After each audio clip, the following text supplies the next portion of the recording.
La Fabrique Audio présente La Petite Histoire. www.lafabriqueaudio.com. Aujourd'hui, nous allons parler de la véritable histoire de l'auberge de Peyrebeille. Vous savez, cette auberge qui a appartenu à un couple qui a inspiré le célèbre film sorti en 1951 avec Fernandel et qui a d'ailleurs eu droit à son remake, c'était en 2007. Il s'agit de L'Auberge Rouge.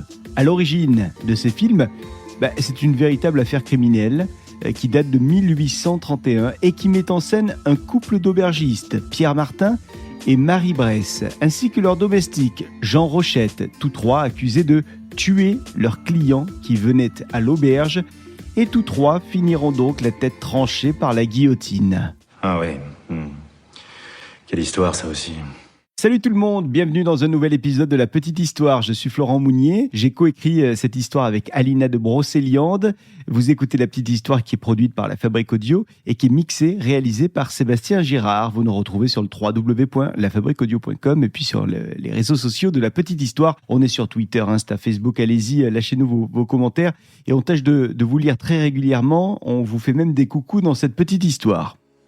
Aujourd'hui, je vous invite donc à découvrir l'histoire glaçante d'un couple d'aubergistes ardéchois qui auraient pris, selon les dires de certains, un malin plaisir à tuer leurs clients qui venaient passer la nuit dans leur auberge, dans la petite bourgade de Larnas, située en Ardèche, un petit village perché à 1260 mètres d'altitude. Nous sommes donc en France, au milieu du 19e siècle, dans la campagne ardéchoise, avec un couple de fermiers qui viennent se marier. Et leur rêve, c'est tout simplement d'ouvrir une auberge. L'histoire commence bien donc. Ils sont heureux, ils ne sont pas bien riches, mais ils vont tout de même devenir propriétaires d'une auberge. Et donc avec eux, ils vont prendre un employé, Jean Rochette, celui qu'on surnomme dans toute la région Fétiche. Ça, c'est son surnom officiel. L'histoire semble bien démarrer, sauf que le rêve va vite se transformer, vous allez le voir, en cauchemar. Enfin, surtout pour celles et ceux qui vont s'arrêter à l'auberge. On dit que 53 personnes se seraient arrêtées dans cette auberge et y auraient perdu la vie. Oui, ça c'est ce qu'on raconte, mais l'histoire est peut-être tout autre. En tout cas, c'est une auberge à laquelle on a fini par donner pas mal de surnoms, dont celui d'Auberge Rouge, mais aussi de Coupe-Gorge. Arrêtons-nous pour commencer sur cette date très importante pour cette histoire du 26 octobre 1831. Ce jour-là, le cadavre d'un homme est découvert sur les berges de l'Allier. Nous sommes à 10 km à peine de la fameuse auberge. Quand les forces de l'ordre découvrent le corps, elles tombent sur un homme qui a le crâne fracassé. L'homme a également un genou complètement broyé. Pas beau à voir du tout ça. Alors la police pense tout de suite à un meurtre pour vol. Oui, à l'époque, il y avait souvent des meurtres dans les campagnes pour des vols. Ça aurait pu être ça, mais curieusement, le porte-monnaie du Maccabée est toujours là. Et il y a son argent en plus à l'intérieur. Alors qui est cet homme à qui appartient ce corps laissé sans vie et qui gîte en pleine nature ? Les policiers mènent l'enquête et ils se rendent compte que la victime est un certain Jean-Antoine Enjolras, un éleveur du coin. Il semble que le pauvre homme était au moment des faits à la recherche de sa jeune vache, la génisse, qui avait disparu depuis quelques jours, et l'homme était donc, selon son entourage, très inquiet de la disparition de sa bête. Toujours est-il qu'à la suite de la découverte du corps de Jean-Antoine, les gendarmes se dirigent vers l'auberge de Peyrebeille. Et ils y vont parce qu'en effet, le corps de Jean-Antoine est disposé comme s'il venait de cette direction.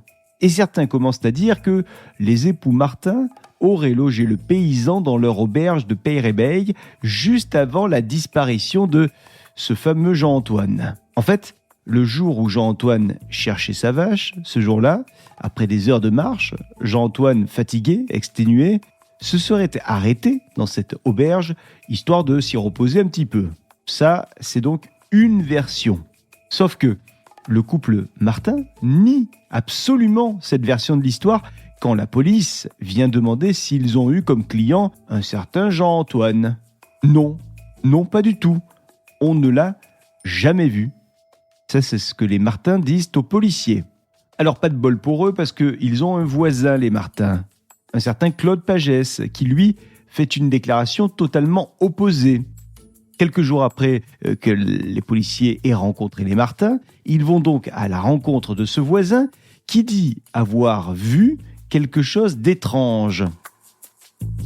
Claude le voisin accuse carrément les Martins ou l'employé des Martins d'avoir transporté le cadavre sur une charrette jusque dans la rivière. Il dit qu'il a vu ça de ses yeux. Alors les policiers, convaincus par, en tout cas, la pertinence des propos de ce témoin, décident d'ouvrir une enquête pour meurtre. Et c'est à partir de ce moment-là que la France tout entière va vivre au rythme de cette enquête. On va suivre pas à pas l'évolution de l'investigation. L'enquête intéresse même jusqu'au sommet de l'État. Je vous le dis, tout le monde ne parle que de ça. Et vous le savez sans doute, mais quand il y a une affaire juteuse, eh bien souvent, il y a de nombreux témoins qui apparaissent. Des témoins qui ne sont pas toujours bien intentionnés et surtout des témoins qui ne sont pas toujours de véritables témoins. Et beaucoup n'ont qu'un mot à la bouche. Les Martins seraient, selon certains de ces témoins, des criminels. Le 18 juin 1833, le procès est officiellement ouvert. Nous sommes à Privas, devant la cour d'assises de l'Ardèche. Il s'est donc passé quasi 2 ans entre la découverte du corps sans vie de Jean-Antoine et le procès qui vient de s'ouvrir, avec à la barre plus de 100 témoins. Des témoins qui vont défiler pour dire ce qu'ils ont vu, ou plutôt ce dont ils ont entendu parler. Et là, croyez-moi, à la barre, on va entendre de tout. C'est parti pour un flot de rumeurs atroces sur les Martins et sur leurs employés. Les cupides Martins détrousseraient très régulièrement leurs clients et feraient même disparaître des corps. Alors pas seulement celui du pauvre Jean-Antoine, dit-on, non. Selon un grand nombre de témoins qui défilent donc à la barre, les Martins seraient à l'origine de pas moins de 53 disparitions. Et en plus de ces disparitions, les Martins seraient aussi à l'origine de plusieurs tentatives d'assassinat ainsi que de vol. Certains paysans racontent même qu'ils auraient vu des mains humaines mijotées dans la marmite de la cuisine de l'auberge. Ou bien encore, on raconte que des corps auraient brûlé dans le four à pain de l'auberge. Ou même que les Martins feraient bouillir du plomb, puis forceraient ensuite leurs clients à avaler ce même plomb. On dit aussi qu'il leur arrive, je cite, de fracasser des corps d'enfants contre un mur. C'est donc, vous l'imaginez, un procès haut en couleur et sous tension. Et finalement, le 24 juin 1833, les époux Martin ainsi que leur domestique Rochette sont condamnés à mort. Et on ne traîne pas à mettre la sentence en pratique, puisque le 2 octobre 1833, les accusés sont guillotinés devant leur auberge. Ce jour-là, beaucoup de monde est venu pour assister au grand spectacle. On compte environ 20 000 personnes qui se sont rassemblées pour le Big Show, des personnes venues de toute la région et même d'ailleurs. Et une fois que les têtes sont tombées, eh bien le moment est venu de célébrer ça. Alors on se met à rire, on se met même à danser, à boire, à faire la fête quoi. Aujourd'hui encore, le souvenir de ce procès reste marquant, pour les Ardéchois notamment, et les supposés crimes des Martins ont tellement choqué la France que plusieurs années plus tard, même des décennies plus tard, ce fait divers a été retranscrit dans des livres, dans des articles, mais aussi au cinéma. Par exemple, en 1886, c'est le journaliste Paul d'Albini qui a écrit un ouvrage intitulé « Le coupe-gorge de Peyrebeil », ouvrage dans lequel il clame non pas l'innocence des Martins, non, mais plutôt leur culpabilité. Alors ce n'est qu'en 1922 qu'un avocat, Joseph Malzieu, avance lui pour la première fois l'hypothèse de l'innocence des Martins dans cette fameuse affaire qui a fait couler beaucoup d'encre. Alors les aubergistes étaient-ils coupables ou étaient-ils innocents ? Eh bien, en 1997, René Adjemian, qui est un éditeur qui est installé à Valence, publie dans un même ouvrage la version à la fois de l'avocat, Malzieu, et celle du journaliste d'Albini. Et il a même organisé un vote des lecteurs qui ont donc eu la version de la culpabilité des Martins et la version de l'innocence des Martins. Ces lecteurs qui doivent donc voter, et ils finissent par voter à 50% pour coupable et à 46% pour innocent. Le reste, 4%, ne se prononce pas. C'est donc la culpabilité qui l'a emporté dans ce Vox Populi. Ce qui est par contre une réalité, c'est que les Martin et leurs domestiques ont été finalement condamnés sans aucune preuve. Ça c'est sûr, il n'y a jamais eu d'aveu même. Et d'ailleurs, à l'époque, la médecine légale n'en était qu'à ses balbutiements et donc on ne sait vraiment rien des réelles causes de la mort de Jean-Antoine, retrouvé donc avec son genou broyé et son crâne fracassé.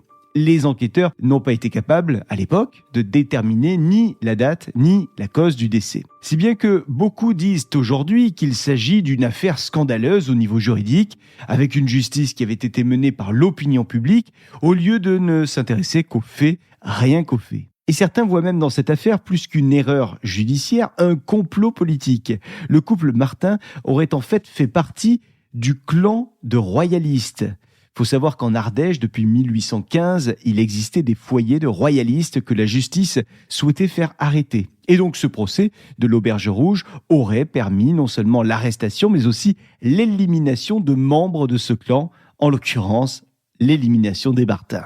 Alors en ce qui concerne l'auberge, sachez qu'elle est toujours debout. Elle est même devenue au fil des années une macabre attraction touristique avec la famille Clauzon qui a repris l'affaire dans les années 50.